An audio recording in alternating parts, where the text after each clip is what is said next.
Yo, what's going on, guys? GZTV back with another video and an album that I've always wanted to listen to, and here we are today reviewing the album. I don't think I'm going to listen to Camp, but I've listened to Because the Internet and Awaken My Love, and both of the reviews are available on my channel, so if you want to go back and watch Because the Internet, you can.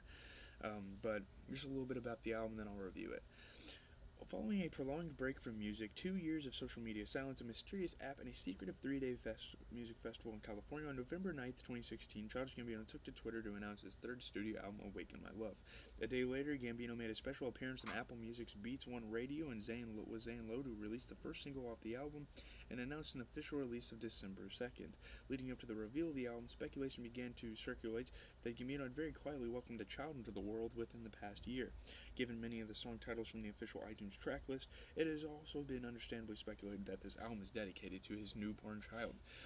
Awaken My Love completes a transition from primarily rapping to singing, taking inspiration from 70s funk, soul, R&B, and rock. His favorite song from his previous album, 3 Earn, visited similar vans, and let's see here, what else? The second single, Redbone, was released on Thursday, November 17th. The project was one of the most polarizing of the year among fans, with many disappointed on the radical change of genres, while others embraced the record and supported the change. Pretty much the whole lot of red of 2018. First song is Me and Your Mama. On November 10th, 2016, following an elongated reprieve from the musical world, Childish Gambino premiered Me and Your Mama on Apple Music's Beats One Radio with Zane Lowe. The dreamy experiment between funk and rock served as the first preview of Gambino's highly anticipated third studio album, Awaken My Love. Prior to its official release, Gambino wheeled the song out a number of times to tease fans. First, after much speculation surrounding the possible end of his musical career, Gambino headlined the 2015 Bonnaroo Music Festival and surprised fans with this then untitled song. This song was next spotted in a promo entitled Mama for the first season of Gambino's critically acclaimed FX show, Atlanta. Perhaps most notably, Gambino opened up his secretive 3-day music festival Pharaohs in September 2016 with a variation of this song. Up next is Have Some Love. In Have Some Love, Gambino calls upon his fellow brothers to appreciate and love one another as times are getting rougher. The song seems to be very clearly influenced by George Clinton's Funkadelic, particularly Can You Get to That? From the message to the singing to the instrumentation, even the album covers are very similar. You'll hear Funkadelic a lot here. Let's see, what else? Next song is Boogeyman. Gambino conjures a new version of the traditional boogeyman used to scare children into behaving. The boogeyman is a portmanteau. You can find the explanation if you look it up. He uses this image to illustrate racial fear in the United States, specifically involving African Americans. This mystical, almost witch doctor-like view perception is a strongly criticized African American stereotype. Notably, the image also parallels the album cover art. Next is Zombies. Zombies details how others around you can be vultures and eat off your successes. These zombies are mindless creatures trying to take what you have, namely a brain that can think for itself. Carrie Foe adds some vocals. She and Childish worked together before on No Small Talk. The song was performed live at the Pharaohs Experience in early September 2016. Next we have Riot. The song itself sounds like songs directly from the post-MLK Jr. Sly and the Family Stone era, with very big guitar and screaming sounds from Childish Gambino during the singing. This song is designed to be somewhat symbolic of the emotions and actions and the experience of a riot from the perspective of a rioter. It also mimics a distinct sound from the Funkadelic song Good to Your Earhole. Some more Funkadelic influence on this track. Let's move on to Redbone. One of his biggest songs ever. Redbone is about paranoia and infidelity in a relationship. As a slang term, Redbone distinguishes a lighter-skinned black person of mixed race. Bino fears that his efforts to keep this woman satisfied will drive her away.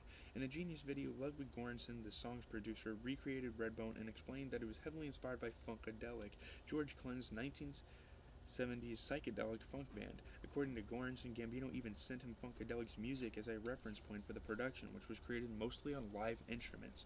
Gambino first revealed Redbone at his Pharaohs concert experience, but it officially premiered on BBC Radio 1 as Annie Mac's hottest record. The track received worldwide recognition shortly thereafter, shooting the number 12 on Billboard's Hot 100 list. Sorry about the fucking machines, damn. It got a second wind almost 4 months later when parodies of the song turned it into a meme. Redbone was featured in the opening credits of Jordan Peele's horror film Get Out. We watched that movie, it was great. The song won a Grammy for Best Traditional R&B Performance at the 2018 Grammys held on January 28th, 2018. Moving into the next song, we got California. So the seventh track on Awaken My Love, California comes in with an upbeat mood with a decidedly Caribbean-inspired delivery from Gambino. It was originally performed on Gambino's Pharaoh's concert series in Joshua Tree and was not released to anyone aside from those in attendance. The song is full of common California vibes such as weed, girls, and beaches. Next, we got Terrified. Terrified describes Gambino's realization of the fact that the woman from California is the one for him and the fear of falling in love while he pleads the girl not to run away from him. The song might also be a reflection on Gambino's fear for being a father and the fear of the music industry in general, as explained in California too. The song has a smooth guitar vibe with original instruments contrasting the lyrics, which seem to have a hasty content. The track, which later became the third single of the album, was performed live during the 2017 Grammy Awards show. Let's move on to Baby Boy. On Baby Boy, Donald addresses his son, born earlier in 2016. He expresses joy at this new chapter in his life, but also has fears as a new father, whether from external pressures or from his own struggles in sustaining a relationship with the mother of his child. Throughout the track, Donald focuses on the specific fear of having his son taken away from him by the boy's mother, should their relationship fail, and she retains custody of the child. Donald expresses here that though their love may not work out, that will never stop him from loving their son and wanting to be in his life. Musically, the song is influenced by the Sly and the Family Stone track, Just Like a Baby, off the 1971 album There's a Riot Going On. In addition to Sly and the Family Stone, Gambino vocally takes a heavy influence from soul artist Curtis Mayfield. Sorry guys, my Genius is not loading right now. Unfortunate there. We gotta get through this. We got two more songs to talk about. The Night Me and Your Mom Met. After addressing his son and baby boy, this instrumental track is a sensual depiction of the night Donald met the mother of his newborn child. The guitar licks and lush choirs combine with bright glockenspiel for a romantic, pure listening experience. The final song is Stand Tall. Stand Tall sees Donald Glover recount some advice his parents gave to him as a child. It is a reminder to stay positive in times of hardship and uncertainty, and most of all to keep chasing your dreams. Themes of childhood and dreams are common in Childish Gambino lyrics, That Power and Dreams, Southern Hospitality, Partner Dem. So yeah, that's the album kind of explained to you guys. It's a very, very rough transition. I don't know if I'm a huge fan of this record just yet. Maybe I need to go listen to it a bunch of times. It's almost like Childish Gambino's Igor, Tyler the Creator, except like his transition was a lot less, a lot less smooth into the rock and funk world. Tyler the Creator definitely put his toes in the water on albums like Cherry Bomb, and then like little nips of it, he had rough guitars playing throughout that album, and then Flower Boy, kind of showing his fans that he's gonna introduce like a lot of synths in his music. He's always had synths in his music, but Tyler did a really, really good job transitioning into this funk, hyper pop, whatever you want to call it, soul era of his discography. And with Childish Gambino, he kind of went from Because the Internet, although it had a couple of soulful tracks on there, it really was a rap album. There's a lot of hip hop influence. I mean, there was hip hop artists on the record, and he kind of just said, screw it, I'm completely switching my style to funk and rock.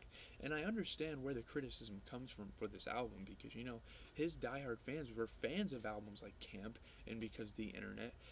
And, when they see him take a whole different lane without further warning, without even a transition into it, it was very abrupt. It was definitely very abrupt in the music industry. That's obviously why it was like one of the most controversial albums of 2018 because Gambino, I respect Gambino for not giving a fuck about what people think because obviously it's his artistic vision. He has control over it, and that's all you can ask for out of an artist is to have their own control over their music, and he did, and it shows here on this album with it being very funk inspired. Obviously a lot of his childhood was listening to like Funkadelic and Curtis Mayfield and Family of the Sly Stone or whatever that band's called. I forget what their name's called. It's pretty long, but so he was kind of playing back on his childhood inspiration. But yeah, that's pretty much the album review. Leave a like, comment, subscribe. I think this is the only video I'm doing. Last video I'm doing of the day. I might go play Avengers. I don't know, man. The video game stuff is getting really boring. I like making my own content around here. I don't like just playing video games and sitting in the background. It seems kind of lame. But I guess that's where on the weekend, I guess that's where my channel strives. So hopefully you guys have a good rest of your day. I'm out.